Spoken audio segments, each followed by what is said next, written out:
And yung sa Vice and Goddess naman po, is still, MMFF po ba siya this year? Ano po update yun? Marami kasi nag-aabang. Hindi ko rin alam talaga kung ano yung eventually plan for the project. I'm excited. Sana matuloy. Sana matuloy talaga. Alam naman Pero early natin, shooting na po ba or uh, we'll see. If pag nagkaroon ng official announcement, then I guess tuloy na tuloy na siya. So we'll have to wait for that. And I think even during that time, we've always wanted to write about how complicated our relationship with our abusers. I mean, we're not even talking about a certain regime. We're talking about during the time of the time that we were colonized up to the time that we voted strong men into position. You know, it's a very complicated relationship. We vote them into power. We know that they abuse us, and yet we are in awe of these abusers. And so, nung I think na crystallized lang siya during the pandemic because we had nothing else to do. And doon namin na nasulat yun. It was really parang reaction sa mga nangyayari. We wrote this in 2021. Katatapos lang namin gawin ng About Us, which was in October 2021. And then a month after, ginawa namin itong Your Mother's Son. It was really just a reaction sa mga nangyayari because at that time, I think we all here feel we were helpless, anong mangyayari sa atin. And also we were reflecting on the idea na bakit tayo papaabuso? Bakit tayo pumapayag? So yung condition na yun, and hindi na, kumbaga na-crystallize siya with this drama na apat na tao lang, and somehow gusto namin parang i-reflect or i-challenge or i-question yung tanong na yun, yung challenge yung tanong na yun na bakit tayo papaabuso. Alright, are there any questions from the audience? Ate, can pass the mic. Thank you. Please introduce yourself. Sorry, hindi namin kayo makita kasi from here. Hi, I'm Gerald po. Yung question ko, mas malaki ba talaga yung kay Koboy? Okay. Nasa mga... Hirap naman sagutin, no? Mas malaki nga burat ni Coco. Well, yun nga, like when the media call that we had, no? Parang yun ay naging jokes around, yun ay naging jokes around. Joke ba yun? Charis. So, but seriously po, yung question ko kay Direct June, kasi parang curious lang po kung ano yung process ninyo with directing your actors, especially since in this film ang daming intimate scenes. So may special ba kayong ginagawa, I don't know, on set para maging mas comfortable sila sa mga pinapagawa ninyo? Yun lang po. Well, unang-una, I chose to work with actors na lagi ko nang nakatrabaho because I also want to feel safe. Much as I want to give them a safe space, I also wanted to feel safe that I will be working with actors who know that I only have good intention and we are all storytellers. Yung process, we went to the location weeks before the actual shoot na kinuna namin using our iPhone. Mga iPhone namin, kinuna na namin yung buong, basically, yung buong pelikula. And then, I don't usually storyboard my movies kasi nabubore ako pag nag-storyboard. I feeling I have nothing else to discover when I'm shooting, but for this film, because I wanted everybody to feel safe, naka-storyboard yung lahat ng, especially yung mga intimate scenes. So, minsan, pag hindi makuha yung gusto kong blocking, pinapakita ko sa kanila yung board. So, yun yung naging process. And then we're all part of, like, kasi nag-manage kami ng mga talents at one point, yung Idea First, and they're all part of the Idea First talents. And so, pamilya kami. So, nung ginagawa namin yun, we nagtatawanan pa nga pa kami. Masaya kami kasi magkakakilala kami.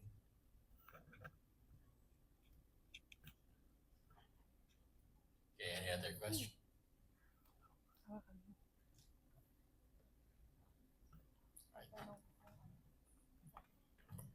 professor from the back. Okay.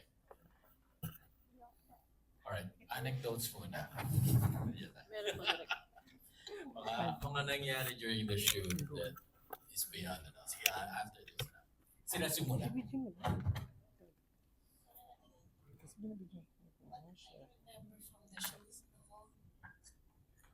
Well, unang-una, ginawa natin to at the height of the pandemic. So, having seen it the first time actually in Toronto when it premiered, when it had its world premiere, para siyang figment of imagination. Tapos, nung napanood ko na siya, totoo pala siyang nangyari. Basta something happened eh. Yun nga eh, kasi siguro dahil dun sa sitwasyon nga rin ng lockdown and forced to good na hindi ka pwede umalis, tapos hindi mo na alam sa papunta-utak mo. Yung binanggit ni June kanina, no, yung about his process of directing actors, siguro isang pwede kong maalala talaga na very distinct. The first time I saw the film in Toronto, nagulat ako na ganun siya kabigat. Kasi while we were doing it, it never felt any close to that. You know, that heaviness. Probably because yung proseso nga nung paggawa namin was, we felt safe with each other. And then, nag-enjoy kami. Even the sensitive scenes. Hindi siya mahirap gawin. Kasi, una-una, kung ang director mo, klaro makipag-usap. Pangalawa, yung co-actors mo ay respectful, pinaparamdam sa'yo na safe ka. At the same time, tinatanggap din yung pagbibigay mo sa kanila, pag-acknowledge na you're safe with me. Walang problema eh. So, ayun siguro yung pagkakaiba nung napapanood ko na siya, na totoo na siya, na pelikula na siya, at nung ginagawa namin, may space in between eh, na hindi ko ma-explain hanggang ngayon kung ano yun. Yeah, same thing na yung process kasi it's so easy to work with each other kasi yun nga malinaw yung instructions ni Direk June, malinaw din sa amin yung script kung bakit namin siya ginagawa. And yun, boundaries namin, yung klaro lahat. At the same time, actually nung napanood ko yung pelikula, dun lang ako, mabigat pala siya. Kasi sobrang nagtatawanan kami sa scenes, madaming lokohan, pero yun, magaan yung shooting process. You? I think we have a question there. Hello po. Hello? Hello po. Hey po, good evening po. My name is Jared Lago. I'm a published author. So first of all, I would like to commend the writers of this film. Sobrang ganda. Especially now sa book community po kasi, very prominent yung teacher-student relationship. Pero in this film, it was laid out beautifully. Like there was opening boxes and boxes. Yung pagkaka-layout ng, yung build-up ng crescendo ng mismong paglatag, napakaganda. So I would like to commend si Direk and si Sir Elmer. Sobrang ganda. Now, yes, clap for them. Thank you. Now, my question is, bilang manunulat kasi, isa sa pinakamahirap gawin ay yung pag-create po ng title. I wanna ask, is this the first title of the movie? Or kung hindi po, what are the other titles that you chose? That you decided to choose before you end up with Mother's Kanina actually Son? nag-post ako sa Facebook ang isa sa mga unang title na naisip, sinasuggest ko kay June was Bilang Anghel. Kasi Bilang Anghel, Filipino idiom for sana magkatotoo. Pag sinabi ka, sana magkatotoo.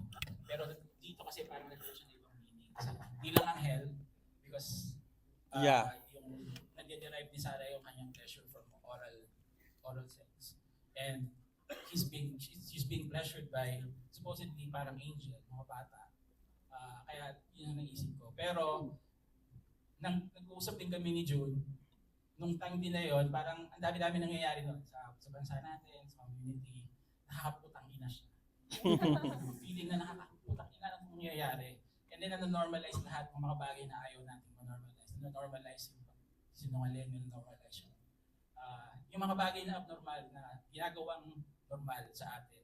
So it was really, nung iniisip namin, sinabi niya na yung title. Actually, dati na niya ng pelikula yung anak. Meron na siyang dating storyline na anak ng inong title. Sabi namin, okay, mas maganda nga yung gusto namin pinaka-close. Actually, ang gusto ko tayo, isa din sa mga title, sinadjust ko sa kanya was putang ina mo ang title. Straight away. Kaya lang, sabi, syempre hindi natin pwede gawin. So talagang sabi niya, hindi na, talagang ayaw na natin ipalabas yung pelikulan to. So, yung anak ng ina mo was the closest to an expletive na maiisip namin. Kaya yun yung naging title niya. And then nung nagkaroon na-invite na siya sa Toronto, bigla namin anong translation niya sa English? O ano-ano na yung naisip namin. And then yung Your Mother's Son, hindi siya literal kasi supposedly may mga nagko-comment sa Twitter na dapat daw you are your mother's son. Pero yung Your Mother's Son kasi was parang hindi mo alam kung sino yung nagsasabi. Yes. Saka sino yung anak. Sino yung nanay. So hindi mo alam, parang ang labo. And then eventually, alam naman natin, hindi naman talaga sila mag-ina. So parang yung pinagmulan yung title. Thank you po. Hello po. Hello. Ayun.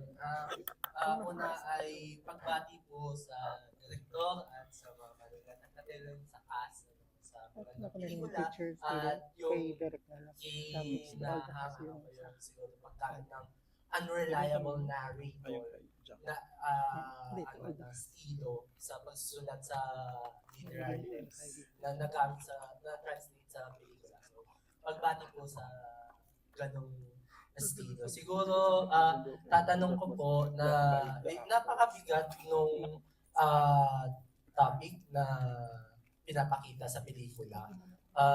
Siguro, paano nyo nabalansin na magkaroon pa rin siya ng katatawanan doon sa pelikula, kahit na napakabigat? Yung katatawanan, natural na lang namang lumalabas yun dun sa conversation, dun sa the way the dialogue was structured. And then I think the DNA ko naman, nasa DNA ko yun bilang director, yung humor. Pinsan kasi itong pelikulang to, kung iisipin nyo, pinsan talaga siya ng Big Night. Kasi it's tackling the same thing, but with Big Night, it's an all-out comedy, satire.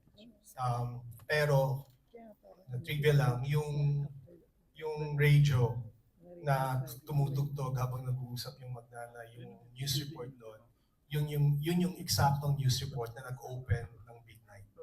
So parang if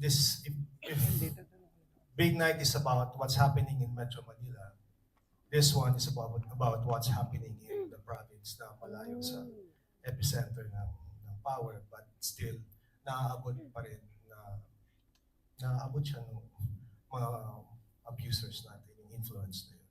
So yun, it just comes naturally dun sa dialogue. And I guess yung humor, nangyari na lang kasi napapansin ko when it gets really uncomfortable, yung reaction ng audience is to laugh at certain points of the film, especially pag may mga mura, pag may mga pagkabit ng mga tabu, for us tabu, di ba? Kasi napaka-conservative natin, pag sinabi yung kebyas, pekpek, ite, yan, ano tayo, tabu kasi sa atin hanggang ngayon yan, hindi natin, but if you say vagina, dick in English, parang okay lang, pero sa atin pag ginagamit natin yun in Filipino, parang nag-react lagi. Parang nakapansin ko nga kung gusto kong magpatawa sa pelikula, naglagay lang ako dyan ng putang ina may matatawa. Or maglagay ako ng, ay tite, may matatawa. Kasi it's still, to us, it's taboo. So, yun. We have a question there.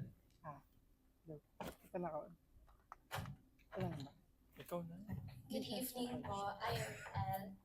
And my question is, how did the team came up with the idea of being abused